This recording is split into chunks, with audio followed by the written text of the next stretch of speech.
So the second most important element of our song is the bass. As I said, the kick and the bass are the underpinning elements of any EDM track and most other genres as well. So let's have a quick listen to our bass line.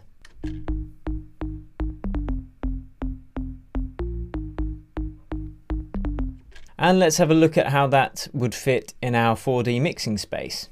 So as we can hear, there are two distinct parts to the bass. There is the sub bass, which we will have a listen to by just filtering out the higher frequencies.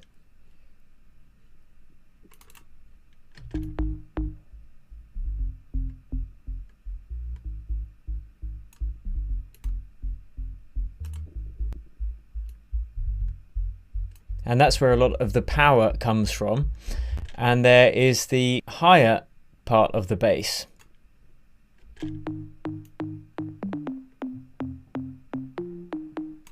Which is kind of like a ticky organ sound.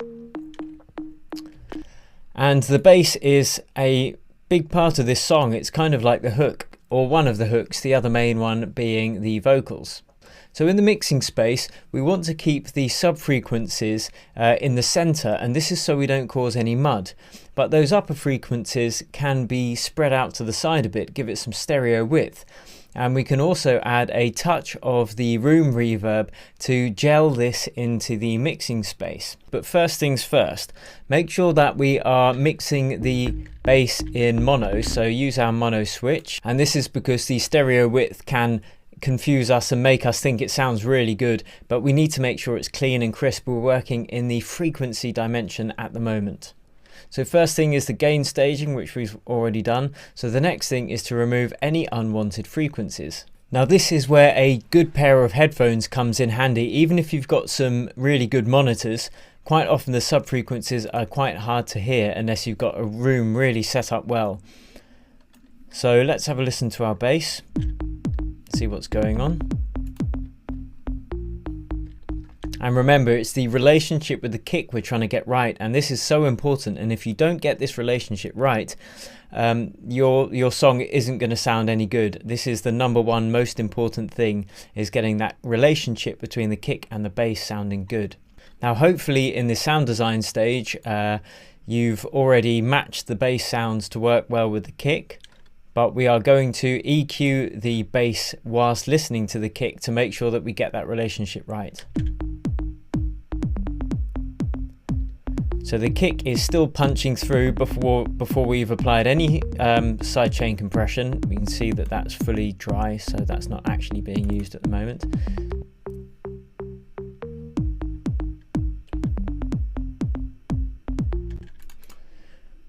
Now we could roll off some of the very low frequencies that we won't be hearing, that are below about 30 Hertz. Just to give us more headroom in the mix, so it can get louder in the mastering stage.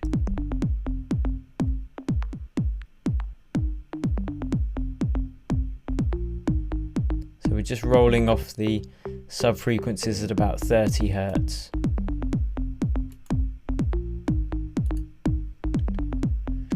Now make sure it doesn't do anything strange with the sub bass. If you roll off at too steep a curve, sometimes it can cause phase issues. You may be well enough just leaving this alone if it isn't really boomy in the sub bass, but you won't actually be using the frequencies below about 30 Hertz. So if you can roll them off, it will just give you a little bit more headroom in the mix. Now I'd like to actually give this bass a bit more high end, just to make it pop through, because it's got that lovely organ sound. Let's do this extreme. So I just want to bring that click sound up, not that much though.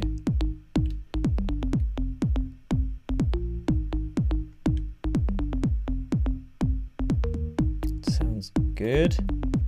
And this is a way of using the harmonics to make bass pop out more, because if you're listening to a bass line that's got lots of sub bass on some very poor speakers like some iPhone speakers or some little earbuds, quite often you'll completely lose the bass. So by using this harmonic mixing and boosting the upper frequencies of the bass line, you can actually make the bass sound bigger than it is, and you could do this with parallel compression and some parallel saturation perhaps, as we looked at in the advanced mixing techniques, to just make some of the higher frequencies fizz.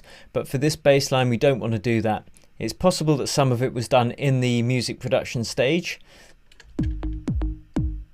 but for now that sounds exactly how we want with that kick. Now the kick and the bass can often battle because they hit many of the same frequencies. I mean, if we look at this in the 4D mixing space, you can see that they cross over a lot.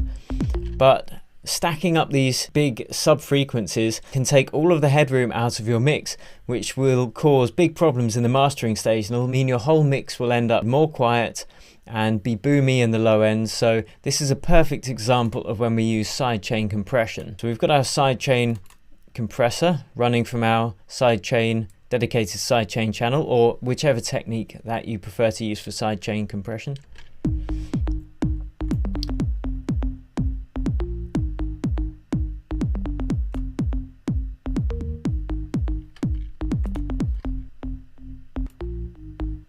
That's with none. That's with 100%. And the idea is to basically add as much sidechain compression as you can get away with without adversely affecting the power or the sound of the bass.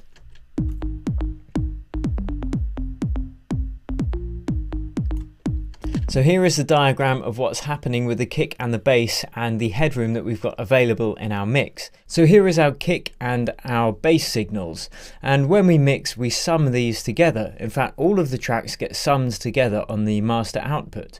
And when we have no sidechain compression, these combined frequencies can clip because it's increasing the amplitude of the same frequencies from the kick and the bass. Now look what happens when we apply sidechain compression. We're actually ducking the bass slightly, so we're not doubling up all of these frequencies. So the bass is kind of ducked at the very first transient of the kick, and then it increases in volume up to its normal level here. So we've got all this extra headroom, which doesn't actually sound quieter, but it gives us more headroom to increase the levels when we enter the mastering stage. Now, this is why I like to process the kicks separately from the rest of the drums, because I then route the kick and the bass to their own bus, the K and B, or kick and bass bus, and this is why I do it. So I'm going to add some saturation to both the kick and the bass together on this bus, just to gel it together. So it's a very subtle effect. I've done the gain staging afterwards to reduce the extra gain that the saturation has added.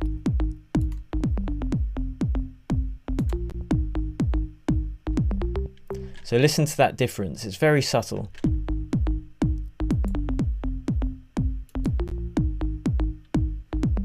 And there's a glue compressor I put on here, but I'm not actually using it to glue them together because the saturator is doing a good enough job of that already. And we want to be careful about crushing the dynamics too much at this stage, because that is going to take the life out of our mix. And every compressor you add is going to be reducing the dynamic range slightly, so use them wisely. Now, when I first discovered compression, I thought this was the holy grail, and I compressed the hell out of everything.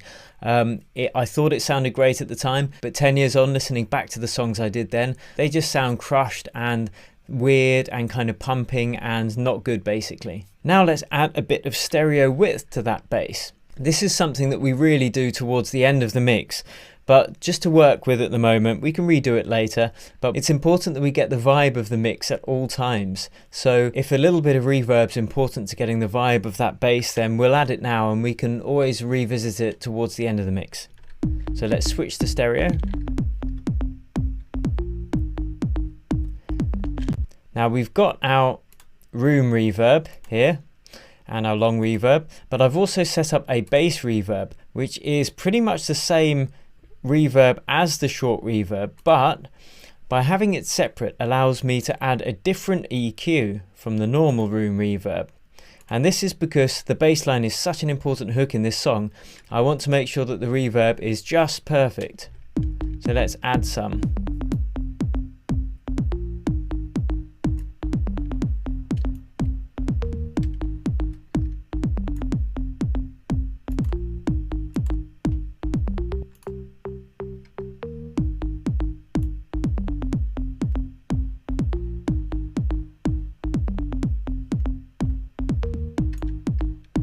very subtle effect, but just makes it feel like it's coming from the same space as the rest of the mix.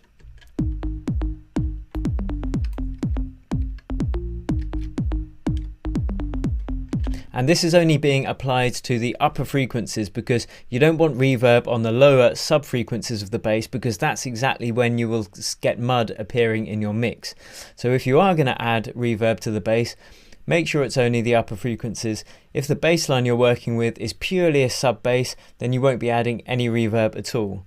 Of course, different basses require different treatment, but this is generally how to mix most basses. If you bought the advanced version of this course, then in the Total Mix Solutions video pack, I go through solving some specific problems that you can have with bass. But other than that, that's how we've mixed the bass for this song. So it's onwards to the next most important element, the vocals.